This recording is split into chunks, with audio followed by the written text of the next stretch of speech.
Hello बच्चों, good morning to all of you. आज हम लोग हिंदी मीडियम का 33वां क्लास पढ़ने वाले हैं और आज हम लोग सीखेंगे विद्युत द्विध्रुव के कारण अक्षीय स्थिति पर तीव्रता का व्यंजक। ओके, तो सबसे पहले हम लोग ये समझते हैं कि सर अक्षीय रेखा, क्योंकि हम लोग आगे चल के अक्षीय और निरक्षीय के बारे में बात करेंगे, तो सर अक्षीय रेखा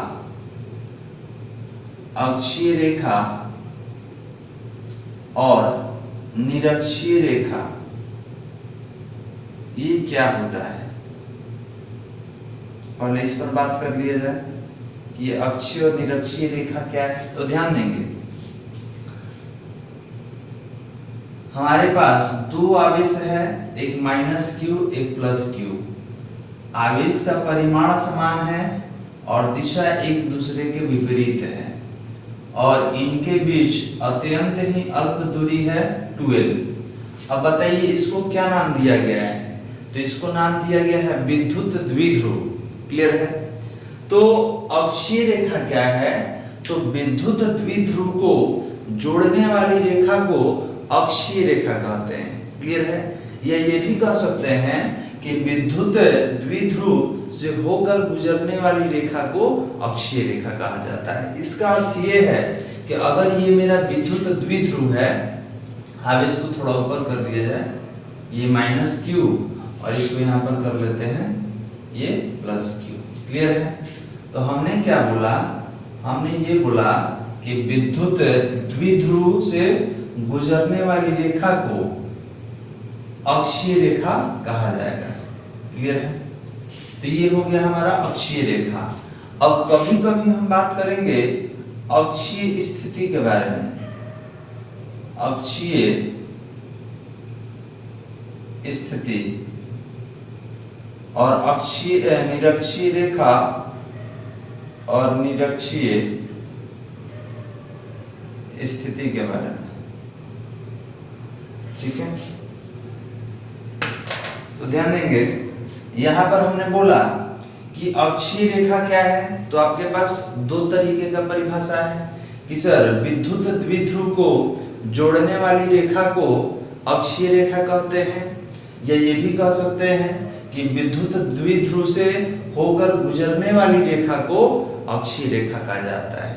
तो अक्षीय रेखा क्या है, तो एक प्रकार की क्षैतिज रेखा है। क्षैतिज रेखा आप देख सकते हैं। तो अगर इसका परिभाषा लिखना हो, ठीक है, परिभाषा आगे लिखेंगे, पर इसको भी समझा दे रहे हैं। तो ये हो गया अक्षीय रेखा। अब सवाल ये है कि सर निरक्षीय रेखा क्या है। फिर से वही आवेश लेते हैं। हमने बोला कि मेरा आवेश है माइनस क्यू और ये प्लस क्यू और इनके बीच का दूरी कितना है जी, 2a। क्लियर है? अब ध्यान देंगे, इसका कोई मध्य बिंदु होगा ना जी, तो हमने बोला कि ये मध्य बिंदु है और मध्य बिंदु के लंबवत, ध्यान देंगे, मध्य बिंदु के लंबवत जो रेखा है, विद्युत द्विध्रुव के मध्य बिंदु के लंबवत खींची गई रेखा को निरक्षीय रेखा कहा जाता है। ये ऊपर नीचे कहीं भी ले सकते हैं, ये ऊपर नीचे कहीं भी हो सकता है। क्लियर है? ठीक है, तो हमने बोला कि जो ये क्षैतिज रेखा है इसको अक्षीय रेखा, और जो लंबवत रेखा है द्विध्रुव पर इसको क्या बोलेंगे, निरक्षीय रेखा। तो आपने बोला कि सर आप बगल में स्थिति भी लिखे हैं। स्थिति मतलब क्या होता है, तो स्थिति का अर्थ होता है पोजीशन। इसका अर्थ ये है कि अगर हमको किसी अक्षीय रेखा पर स्थिति बताना हो तो उस जगह को अक्षीय स्थिति कहा जाता है। जैसे हमने बोला कि बिंदु A पर हमसे पूछ दिया तीव्रता, बिंदु B पर तीव्रता, ये इस पूरे लाइन पर कहीं भी तीव्रता पूछ दिया जाए, यहाँ पूछ दिया जाए, यहाँ पूछ दिया जाए, यहाँ पूछ दिया जाए, यहाँ पूछ दिया जाए, इस पूरे लाइन पे कहीं भी पूछा जाएगा हमसे विद्युत क्षेत्र का तीव्रता, तो उस रेखा को क्या बोलेंगे, उस जगह को क्या बोलेंगे, अक्षीय स्थिति। ठीक है? बिंदु ए क्या है, तो अक्षीय स्थिति, बी क्या है, अक्षीय स्थिति, ये सी डी ई, इस तरीके से आप कोई भी पॉइंट ले सकते हैं। तो अक्षीय स्थिति क्या है, तो अक्षीय रेखा पर स्थित किसी भी बिंदु को अक्षीय स्थिति कहा जा सकता है।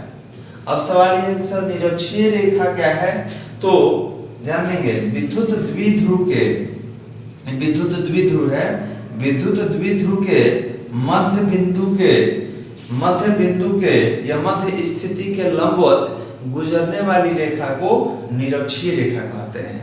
और इस पूरे निरक्षीय रेखा पर यहाँ पर तीव्रता, यहाँ पर तीव्रता, यहाँ पे तीव्रता, कहीं भी तीव्रता निकालना हो तो उस खास जगह को निरक्षीय स्थिति कहा जाता है। क्लियर? तो सबसे पहले एक एक करके हम परिभाषित कर ले रहे हैं बालक कि अक्षीय रेखा क्या है, निरक्षीय रेखा क्या है, और इसके बाद हम आज जो अपना लॉन्ग क्वेश्चन करने वाले हैं वो हमारा लॉन्ग क्वेश्चन है अक्षीय स्थिति पर विद्युतीय क्षेत्र की तीव्रता का व्यंजक। किसके कारण भाई, तो विद्युत द्विध्रुव के कारण, इलेक्ट्रिक डाइपोल के कारण। विद्युत द्विध्रुव के बारे में पढ़ाई हो चुका है, इसको भी हटा दें।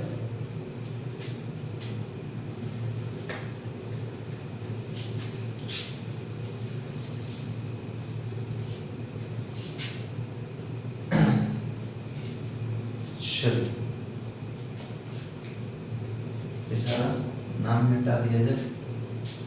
तो सबसे पहले हम डिफाइन कर लेते हैं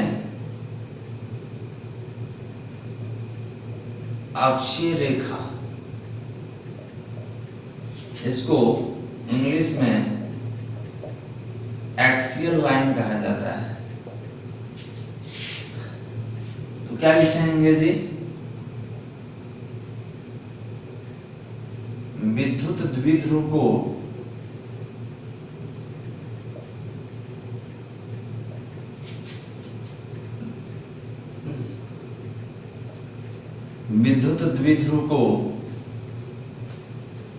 या ऐसे लिखा जाए विद्युत द्विध्रुव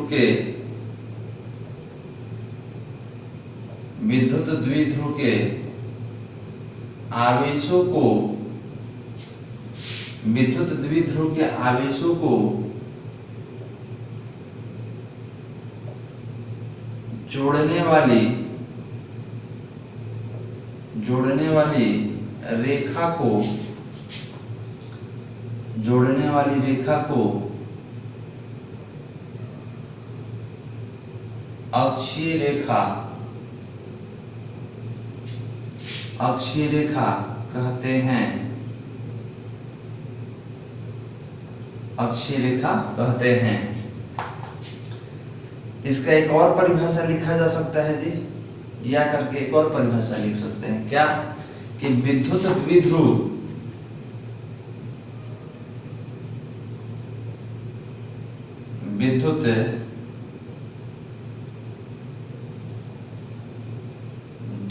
से होकर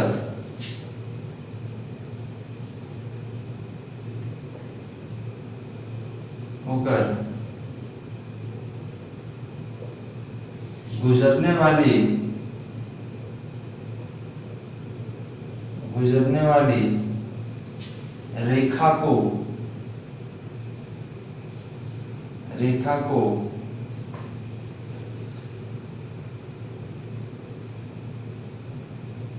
अक्षीय रेखा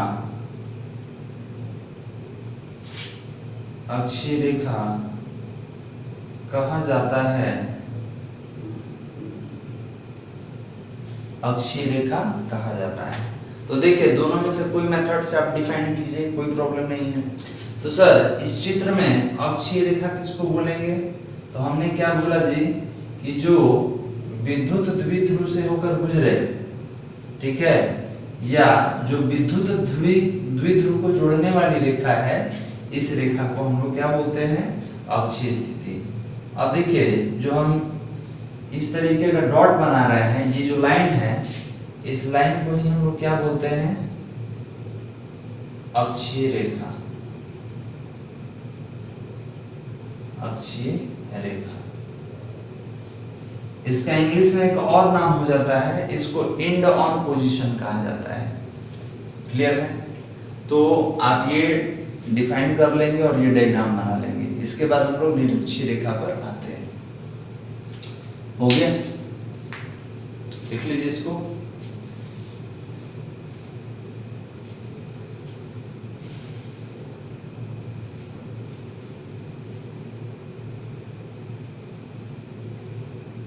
चलिए लिख लिए।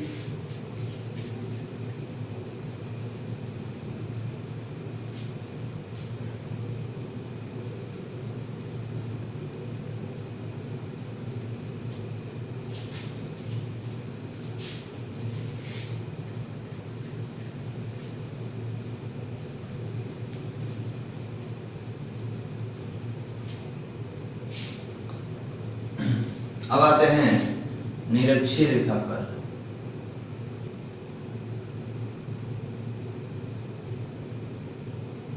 निरक्षीय रेखा, इसको इंग्लिश में क्या बोलेंगे? तो इक्वेटोरियल लाइन। इक्वेटोरियल लाइन ये क्या है? तो इसको परिभाषित किया जाए, विद्युत द्विध्रुव के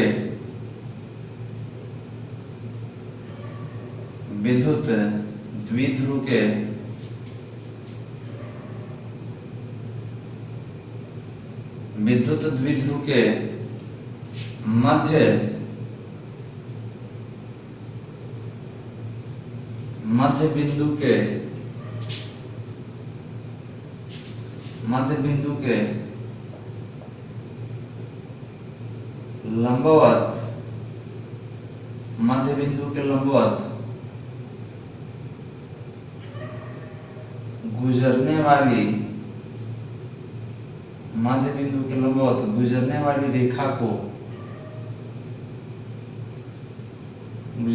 रेखा को निरक्षीय रेखा कहते हैं या कहा जाता है। बोथ, तो विद्युत द्विध्रुव के मध्य बिंदु के लंबवत गुजरने वाली रेखा को निरक्षीय रेखा कहा जाता है। तो अब बताइए कि विद्युत द्विध्रुव हो गया, इसका मध्य बिंदु ये हो गया, तो इससे गुजरने वाली रेखा, तो हमने बोला कि मान लीजिए ये रेखा गुजर रहा है जी, ठीक है। तो ये जो रेखा है, इसी रेखा का नाम होगा निरक्षीय रेखा।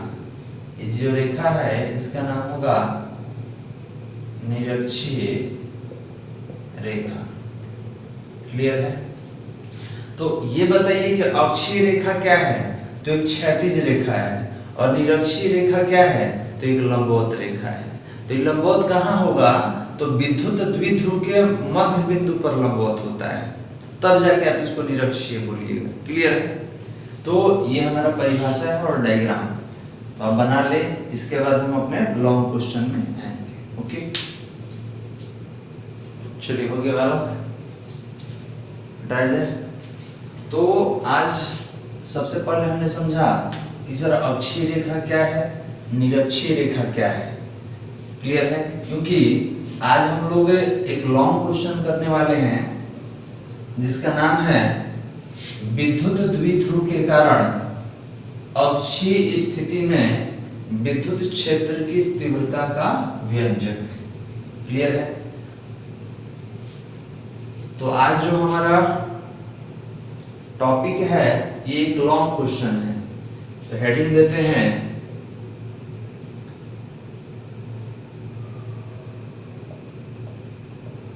विद्युत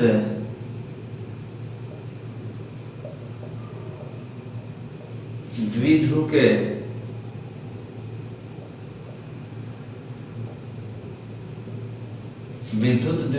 के कारण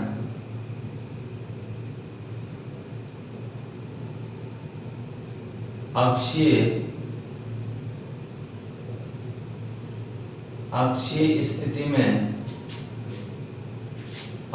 स्थिति में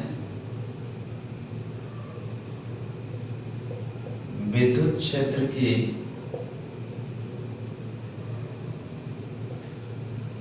अक्षीय स्थिति में विद्युत क्षेत्र की तीव्रता का व्यंजक। इंग्लिश में लिखना होगा तो expression of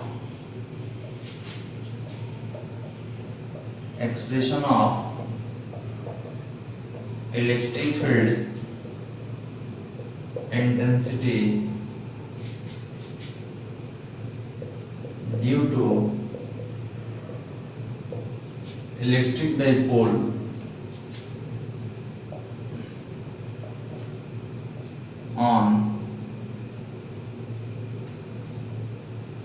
on axial position।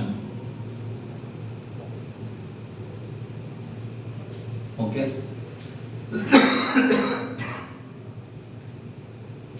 तो हेडिंग दे दिया जाए और हेडिंग देने के पश्चात डायग्राम बना के हम लिखना शुरू करेंगे। ओके तो सबसे पहले तो डायग्राम समझना होगा कि सर विद्युत द्विध्रुव के कारण अक्षीय स्थिति में विद्युत क्षेत्र की तीव्रता का व्यंजक कैसे निकाला जाता है। तो ध्यान देंगे, हमने बोला कि सबसे पहले एक डाइपोल बना लिया जाए, विद्युत द्विध्रुव बना लिया जाए। तो हमने बना लिया। एक क्या होता है जी, तो एक माइनस होता है और एक प्लस होता है।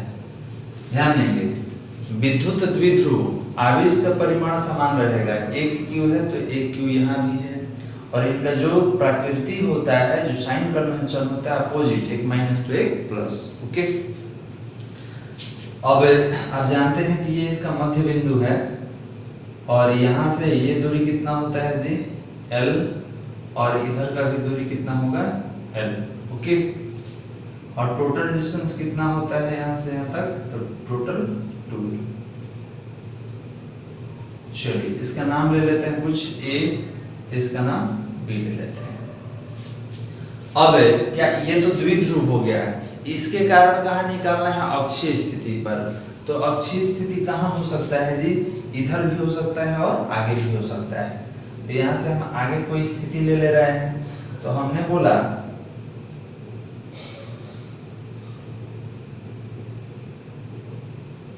ध्यान से समझिएगा, हमने एक पॉइंट ले लिया। देखिए अक्षीय स्थिति किसको बोलेंगे, तो इसी लाइन को आगे बढ़ा दिया गया। हमने एक पॉइंट ले लिया M, क्लियर है, ये B है और ये A है। तो देखिए हमने अक्षीय स्थिति पर एक जगह ले लिया, एक पॉइंट ले लिया M, और इसी जगह पर इस विद्युत द्विध्रुव के कारण यहाँ पे तीव्रता निकालना है। मतलब यहाँ पर इलेक्ट्रिक फील्ड कितना होगा, इसका फॉर्मूला हमको चाहिए। और ये इस लाइन पे कहीं भी आप निकाल सकते हैं, उसके लिए ये बात कहा गया है कि इसके कारण, तो इस विद्युत द्विध्रुव के कारण। क्लियर है। तो ये बताइए कि ये टोटल दूरी तो हमने 12 लिया है, तो ये जो पॉइंट M है वो इसके केंद्र से, क्योंकि जब भी डिस्टेंस का मेजरमेंट करेंगे तो मिड पॉइंट से मेजरमेंट करेंगे। यहाँ से यहाँ तक का दूरी कितना है, तो आप कुछ भी ले सकते हैं, लेने के लिए स्वतंत्र हैं डिस्टेंस। तो हमने बोला कि ये काम कीजिए, यहाँ से ये जो दूरी है इसको R ले लीजिए। ठीक है, दूरी का मेजरमेंट मापन कहाँ करना है, मिड पॉइंट से मध्य बिंदु से, क्योंकि आप किस जगह पे निकाल रहे हैं और वहां तक का दूरी आपको ज्ञात होना चाहिए। तो आप कुछ भी मान सकते हैं, जरूरी नहीं कि R लेंगे, स्मॉल ABCD भी ले सकते हैं, कुछ भी ले सकते हैं। ओके तो ये हो गया यहाँ से यहाँ तक का दूरी R। अब ये बताइए कि यहाँ पे तीव्रता विद्युत द्विध्रुव के कारण निकालना है। मतलब एक बार प्लस Q के कारण निकालेंगे, एक बार माइनस Q के कारण, तो दोनों जगह से दूरी भी हमको ज्ञात होना चाहिए। तो आपने बोला कि सर यहाँ से B से लेकर M तक का दूरी कितना होगा, तो ये बताइए कि अगर टोटल R है और हमसे ये पूछा गया, तो टोटल में से ये दूरी घटा दीजिए, निकल जाएगा। तो आपने बोला कि अगर टोटल R है और इसमें से L माइनस कर दिया जाए तो क्या बचेगा, ये दूरी कितना होगा हमारा, तो R माइनस L। तो ध्यान देंगे ये दूरी हमने निकाल लिया, टोटल कितना है R, और इसमें से L माइनस कर दीजिए, तो ये कितना हो गया जी r माइनस l। हमने क्या किया, टोटल में से इसको काट के हटा दीजिए, टोटल में से इसको हटा दीजिएगा तो क्या बचेगा, ये दूरी बचेगा। तो टोटल कितना है यहाँ से यहाँ तक r, और इसमें से l घटा दिया गया तो क्या बचा r माइनस l। तो ये दूरी हमने निकाल लिया। अब माइनस q से ये कितना दूरी पर है, तो आपने बोला कि सर यहाँ से यहाँ तक ऑलरेडी r है, तो ये भी जोड़ दीजिए l इसमें, तो टोटल दूरी आ जाएगा। तो बिंदु A से ये r प्लस l दूरी पर है, कितना दूरी पर है बालक, तो बिंदु A से r प्लस l, मतलब ये r हो गया और ये l, ये टोटल यहाँ से यहाँ तक का दूरी कितना, तो ये l और ये r प्लस l। तो हमको क्या चाहिए था, तो हमको मध्य बिंदु से दूरी चाहिए था, प्लस q आवेश से दूरी चाहिए था, और माइनस q आवेश से वहां पर दूरी चाहिए था। सारा निकाल लिया गया। अब ये जो आपने डायग्राम बनाया है इसको लैंग्वेज में एक्सप्लेन करना पड़ता है। क्या लिखेंगे कि माना कि AB एक विद्युत द्विध्रुव है जिसके कारण अक्षीय स्थिति बिंदु M पर विद्युत क्षेत्र की तीव्रता का आवश्यक व्यंजक प्राप्त करना है। ओके, तो चलिए आप हेडिंग देकर डायग्राम पहले बनाइए, उसके बाद इसके लैंग्वेज पर आएंगे, क्योंकि लैंग्वेज लिखने के लिए कुछ इसमें मिटाया जाएगा। ओके, तो आप हेडिंग देकर डायग्राम पहले बना लें। हो गया बालक? चलिए, तो अब इसको क्या करेंगे, लैंग्वेज में एक्सप्लेन करेंगे। एक चीज और कि आप रटिए मत, इसको अपने तरीके से लिख सकते हैं। लिखना क्या है, तो जो डायग्राम में आपने बनाया है उसी को केवल लिखना होता है। तो कभी भी डायग्राम का लैंग्वेज एक्सप्लेन करना हो तो इसमें डरना नहीं है या रटना नहीं है कि सर ने जैसा लिखा है एकदम रट के वैसे ही लिखेंगे। आप अपने तरीके से इसको लिख सकते हैं। तो देखिए कैसे लिखेंगे।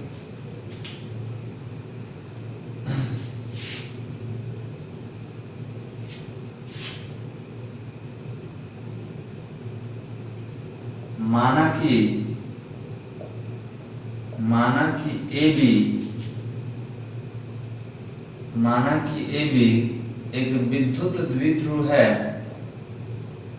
एक विद्युत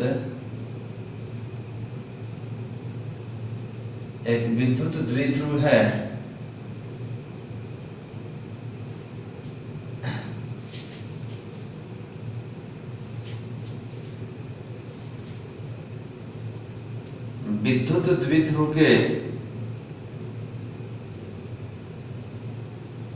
विद्युत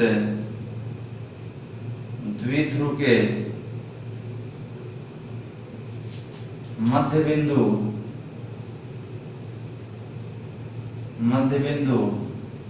R से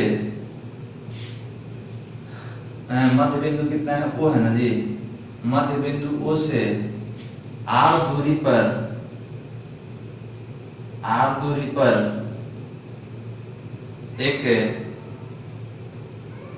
एक प्रेक्षण बिंदु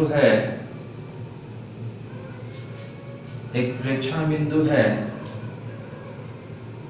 एक प्रेक्षण बिंदु नाम क्या लिए हैं जी, M। एक प्रेक्षण बिंदु M है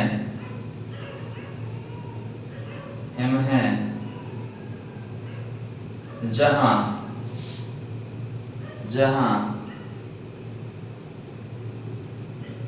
विद्युत द्विध्रुव के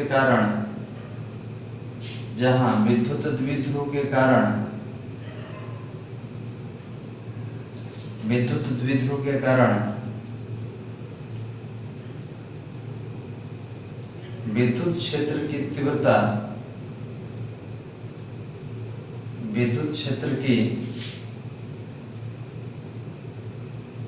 तीव्रता का व्यंजक मतलब सूत्र प्राप्त करना है।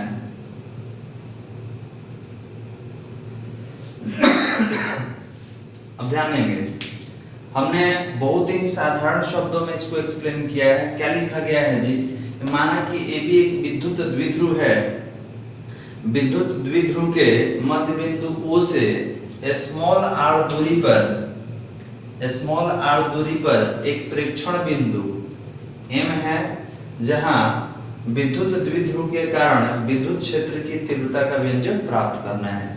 कोई चाहेंगे कि नहीं सर इसको थोड़ा और बढ़ा दिया जाए, तो सारा चीज मेंशन करना होगा कि माना कि AB एक विद्युत द्विध्रुव है जिसका आवेश का परिमाण -q तथा +q है।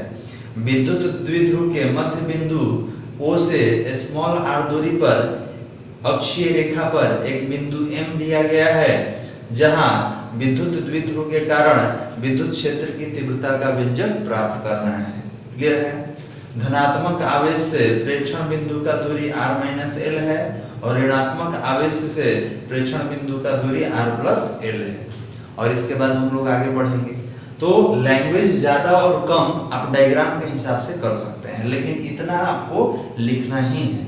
ओके, तो ये तो हो गया। अब हमको क्या करना है, तो अब हमको बिंदु M पर, जिसको आपने अक्षीय रेखा कहा है, यहाँ पर कुल विद्युतीय तीव्रता का व्यंजक प्राप्त करना है। तो ये बताइए, ये तीव्रता किसके कारण निकालिएगा, तो विद्युत द्विध्रुव के कारण। इसमें कौन आवेश है, तो +q है और -q है। ओके, चलिए तो आप इसको लिख लें, क्योंकि इसके बाद कुछ हमको एक्सप्रेशन फाइंड आउट करना है। इसको लैंग्वेज इतना लिख लीजिए, इसके बाद आगे हम कंटिन्यू करेंगे। चलिए लिख लीजिए।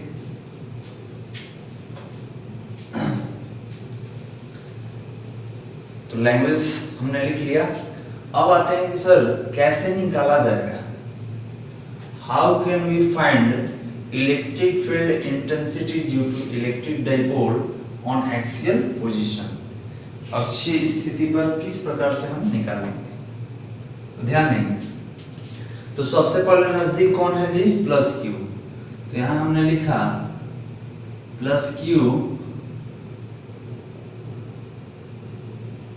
आवेश के कारण तीव्रता।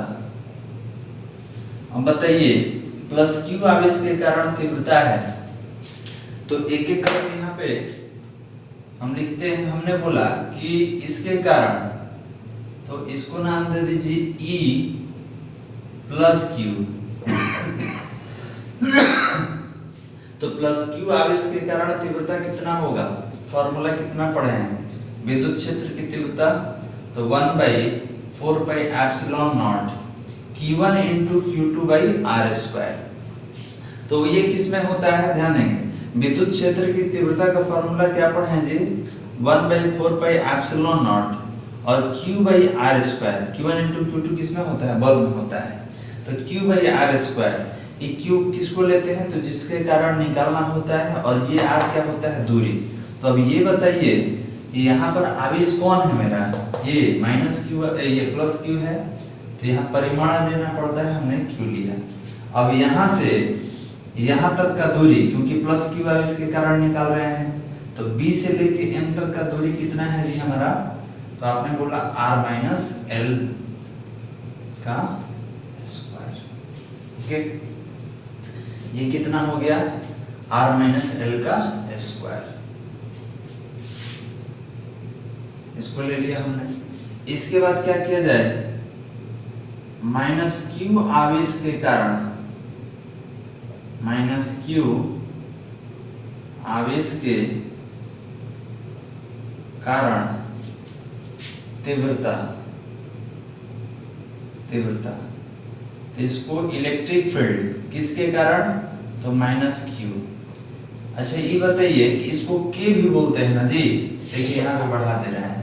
हमने बोला कि टोटल का नाम k है, k × q, और दूरी कितना ले ले जी, r-l का स्क्वायर। कोई दिक्कत, कोई परेशानी नहीं है, क्योंकि k को ही क्या बोलते हैं, 1/4πε0। अब यहाँ पर आइए, यहाँ पर क्या कह रहा है जी, तो वही है 1/4πε0। अब ये बताया जाए कि हमको आवेश लेना है कि आवेश के साथ प्लस और माइनस भी लेना है।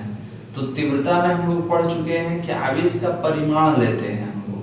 जब भी हमको लेना होगा तो क्या लेंगे, परिमाण लेंगे। तो यहाँ पर क्या हो जाएगा, q और दूरी कहां से कहां तक, तो माइनस क्यू वाले से ध्यान देंगे, माइनस क्यू यहाँ पर है और यहाँ से लेकर m तक का दूरी जहाँ पर तीव्रता निकालना है, तो यहाँ से यहाँ तक का दूरी a से लेके m तक का दूरी कितना है, r प्लस l।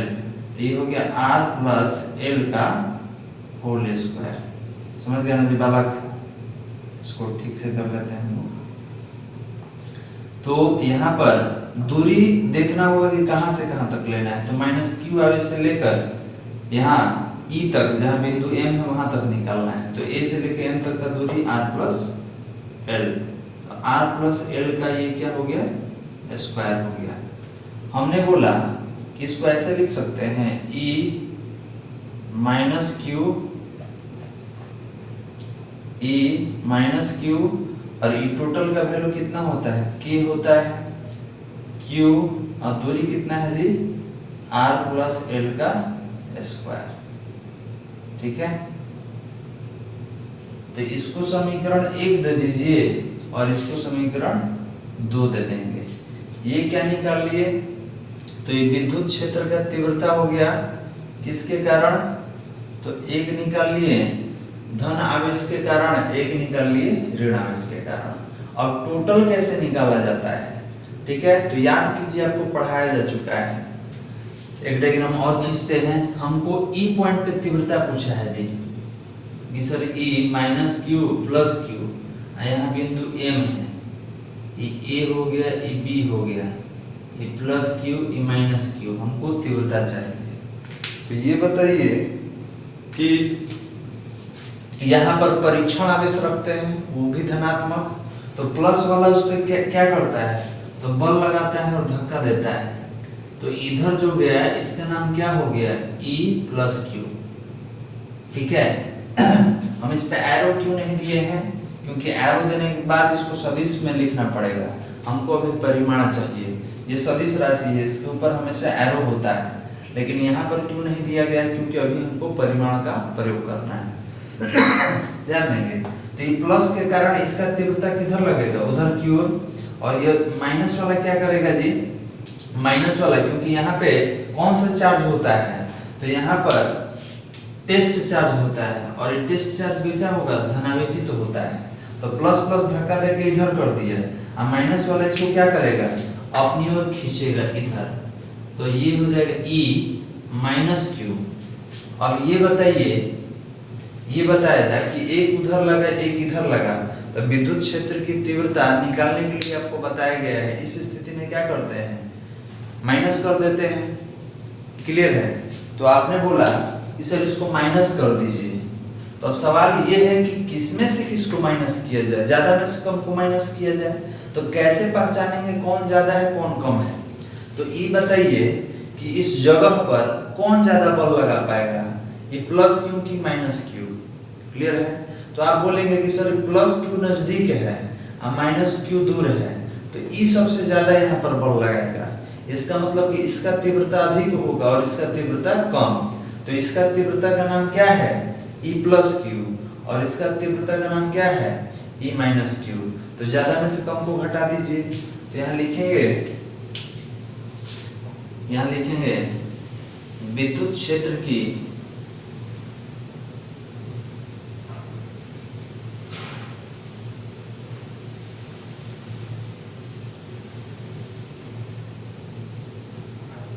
विद्युत क्षेत्र की कुल तीव्रता, विद्युत क्षेत्र की कुल तीव्रता E बराबर E plus Q E minus Q. तो हमने क्या किया जी, प्लस वाले में से ये ज्यादा वाले में से कम वाले को हमने घटा दिया, तो आपने बोला कि कुछ नहीं करना है सर, ज्यादा वाले में से ये फॉर्मूला के तौर पे ले रहे हैं, इस पे वेक्टर का चिन्ह दे सकते हैं, तो आपने बोला कि सर ज्यादा वाला में से कम वाला को घटा दीजिए। कैसे मालूम चला कि ज्यादा है, तो जो नजदीक रहता है वो ज्यादा बल लगाएगा, जो दूर रहता है कम बल लगाएगा। क्लियर है, तो आप इतना लिख लें क्योंकि स्पेस कम है हम लोगों के पास, और ध्यान देंगे हम इसका और इसका यूज करने वाले हैं, क्योंकि E प्लस क्यू ये है हमारा और E माइनस क्यू ये है, तो इन दोनों का यूज करेंगे। आप लिख लीजिए, इसके बाद हम आगे मिटाने वाले हैं। चलिए लिखिए वाला।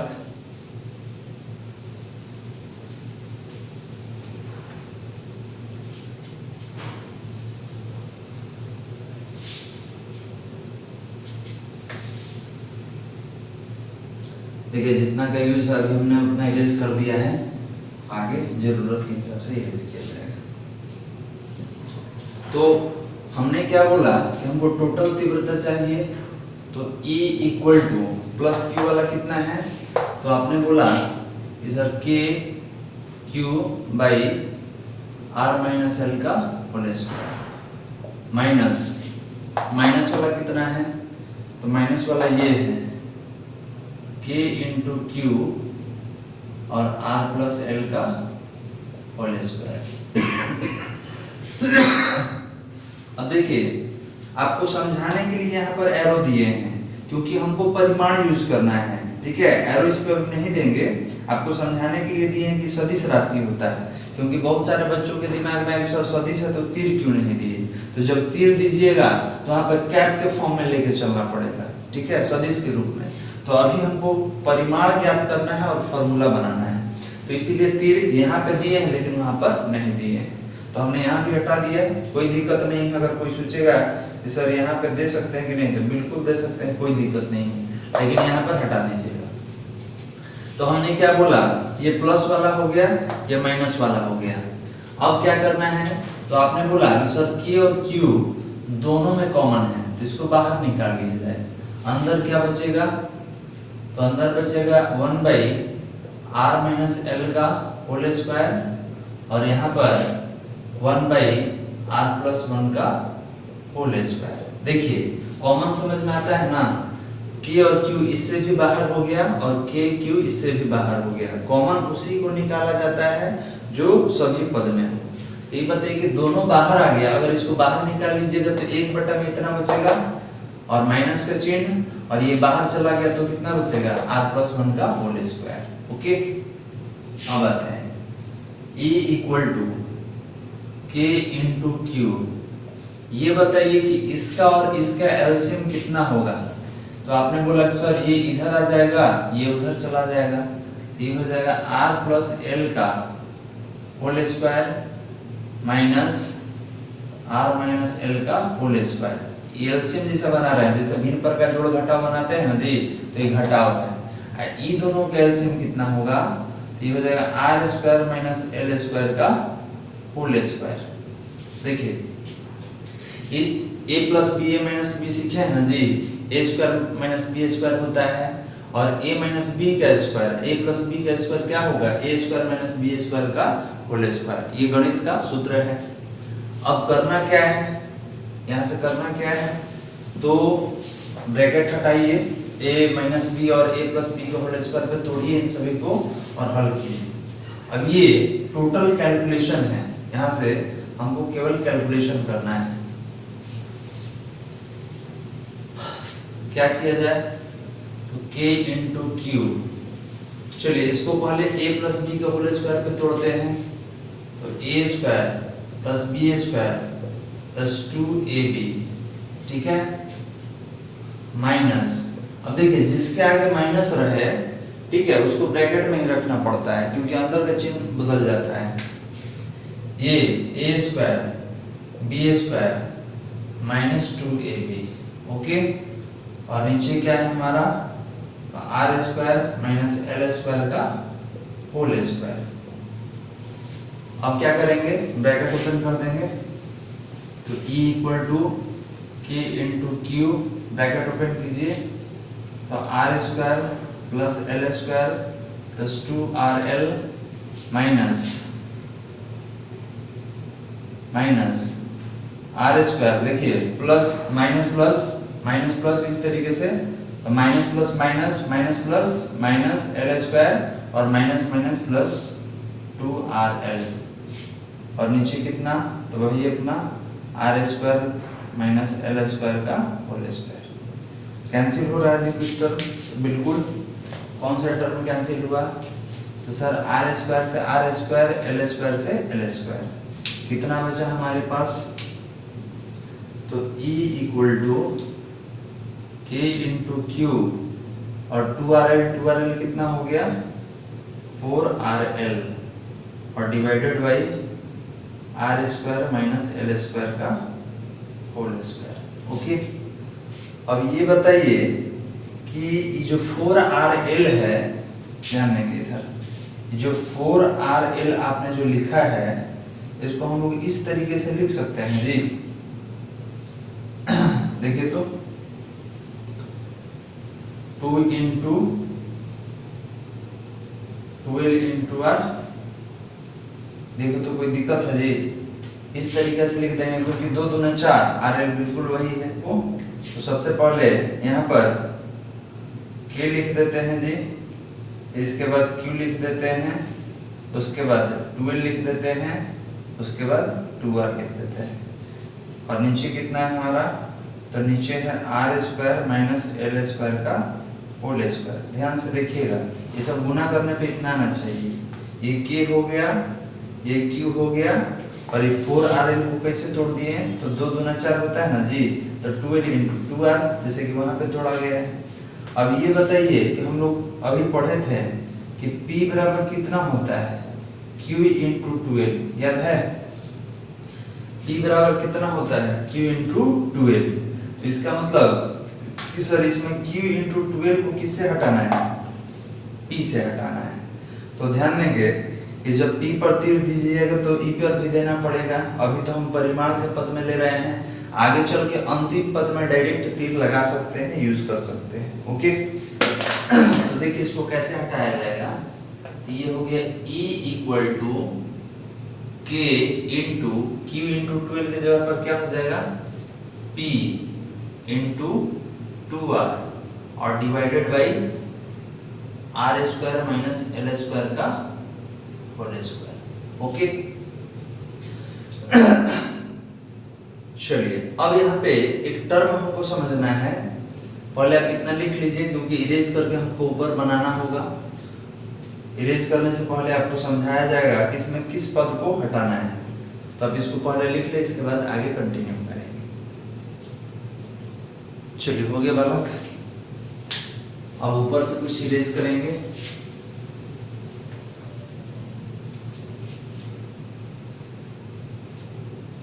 देखिए जो भी लॉन्ग क्वेश्चन होता है उसमें कैलकुलेशन ज्यादा होता है, मैथमेटिकल टर्म होता है, तो बस वही आपको समझना होगा मैथमेटिकल टर्म कि कैसे निकाला जाए। बाकी बिल्कुल आसान है, ये क्वेश्चन हार्ड नहीं है। केवल आप कैलकुलेशन देखिए, जैसे आप गणित का फॉर्मूला सिद्ध करते हैं उसी तरीके से इसको सिद्ध करने का प्रयास करना है। क्लियर है? बहुत आसान है। अब हमने क्या लिखा कि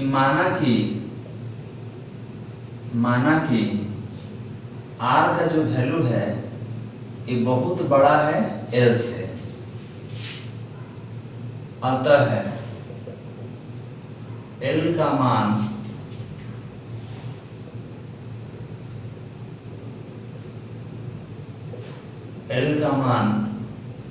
नगण्य होगा। अब सर क्या लिख दिए, इसको थोड़ा समझिए। ये बताइए कि R कहां से कहां तक का दूरी है? तो मध्य बिंदु से लेकर M तक का कितना बड़ा है जी? और L कहां से कहां तक दूरी है?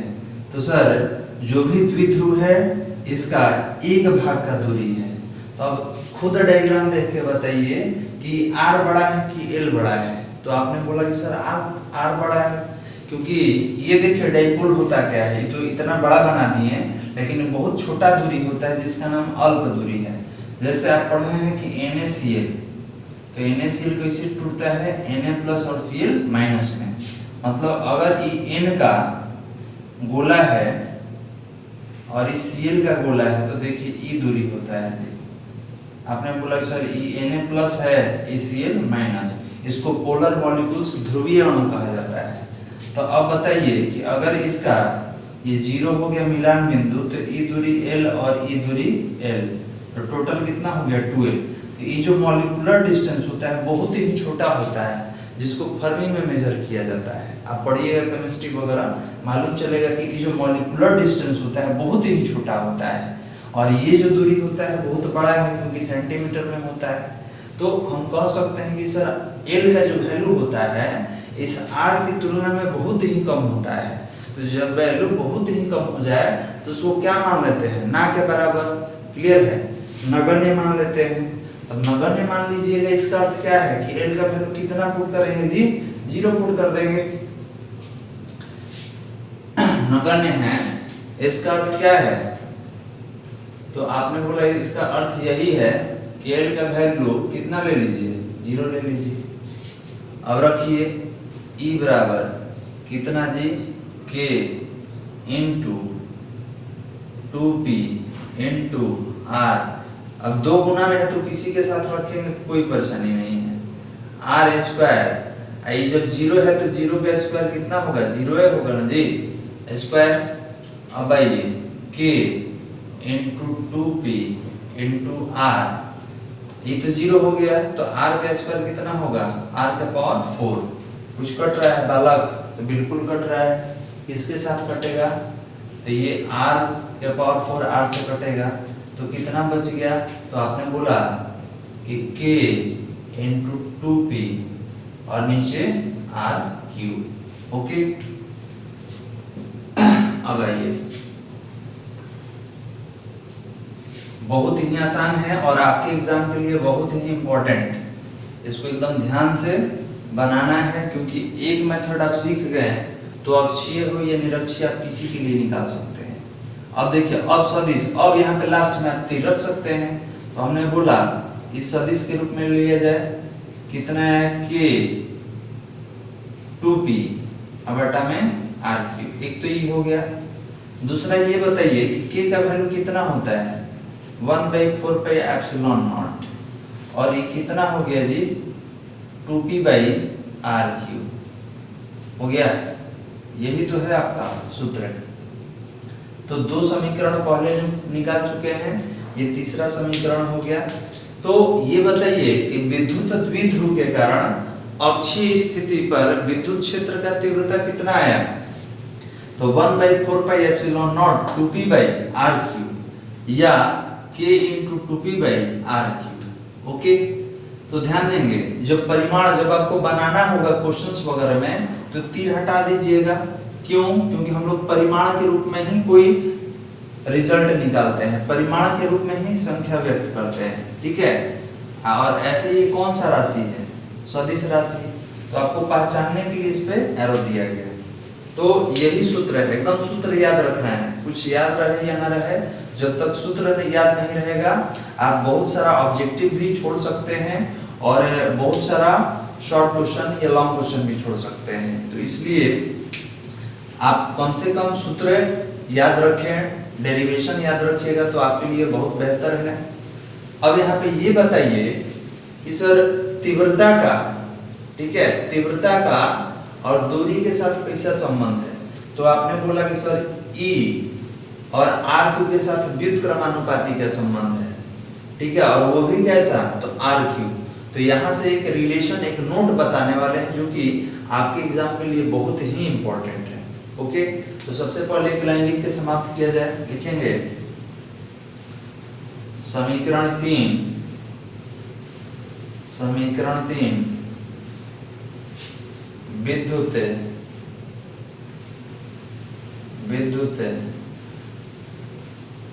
द्विध्रुव के कारण, समीकरण 3 विद्युत द्विध्रुव के कारण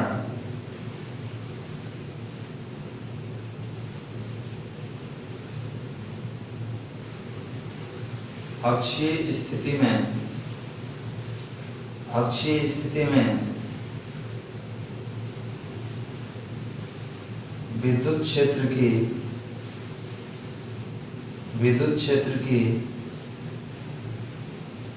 तीव्रता का आवश्यक व्यंजक है। व्यंजक मतलब जी सूत्र या फॉर्मूला।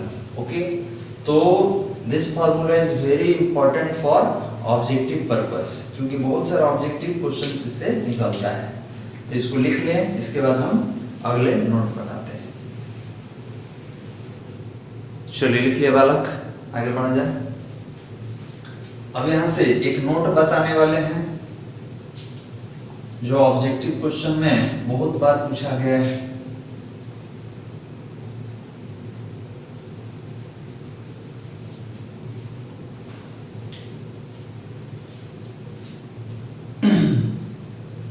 तो नोट नंबर 1 करके लिखते हैं। लिखेंगे विद्युत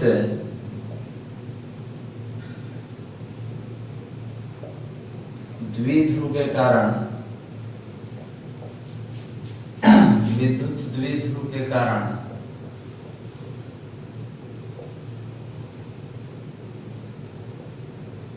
विद्युत क्षेत्र की तीव्रता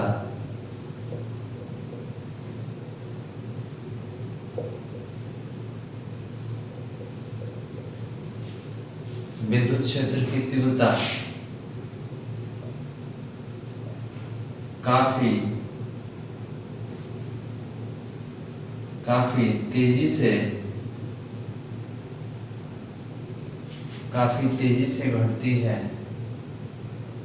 काफी तेजी से घटती है। बहुत ही इंपॉर्टेंट। अब कैसे ही थोड़ा समझिए। तो फॉर्मूला अभी क्या निकाले जी, यहाँ एक्सियल लिख दिए। एक्सियल किसी को परेशानी होगा तो आप अक्षीय भी लिख सकते हैं, ठीक है। यहाँ पर क्या लिखेंगे तो अक्षीय भी लिख सकते हैं। तो अक्षीय स्थिति में विद्युत द्विध्रुव के कारण तीव्रता कितना आया है तो 1/4πε0 और 2p/r3 ये है ना जी।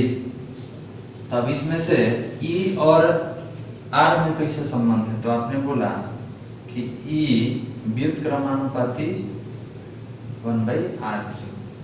क्लियर है। तो हमने बोला कि यदि दूरी को 3 गुना, देखिए ये व्युत्क्रमानुपाती का संबंध है। इसका मतलब कि R को बढ़ाइएगा तो E घटेगा और R को घटाइएगा तो E बढ़ेगा। तो हमने बोला कि सबसे पहले हम लोग पॉइंट चार्ज के कारण लेते हैं। क्लियर है। तो यहाँ पर ये तो फॉर्मूला हो गया डाइपोल के कारण अक्षीय स्थिति में। तो यहाँ पे अभी संबंध क्या है तो सर ये संबंध है E व्युत्क्रमानुपाती 1/r3। अब हमने बोला कि थोड़ा तुलना किया जाए। तुलना मतलब कि ये बताइए कि हम लोग पढ़े हैं E due two point charge, मतलब बिंदुवत आवेश के कारण तीव्रता। तो ये क्या पढ़े हैं जी 1/r²। याद है ना, देखिए नहीं याद होगा तो बता दे रहे हैं। 1/4πε0 q/r² पढ़े थे ना, बिंदुवत आवेश के कारण तीव्रता और विद्युत द्विध्रुव आघूर्ण के कारण विद्युत द्विध्रुव के कारण तीव्रता कितना निकाले हैं ये। तो अभी हमने क्या बोला कि विद्युत तीव्रता किसके कारण, बिंदुवत आवेश के कारण। और यहाँ लिख लेते हैं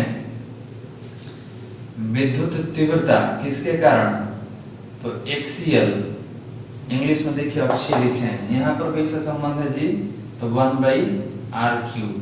अभी दोनों का अर्थ क्या है थोड़ा समझ लीजिए।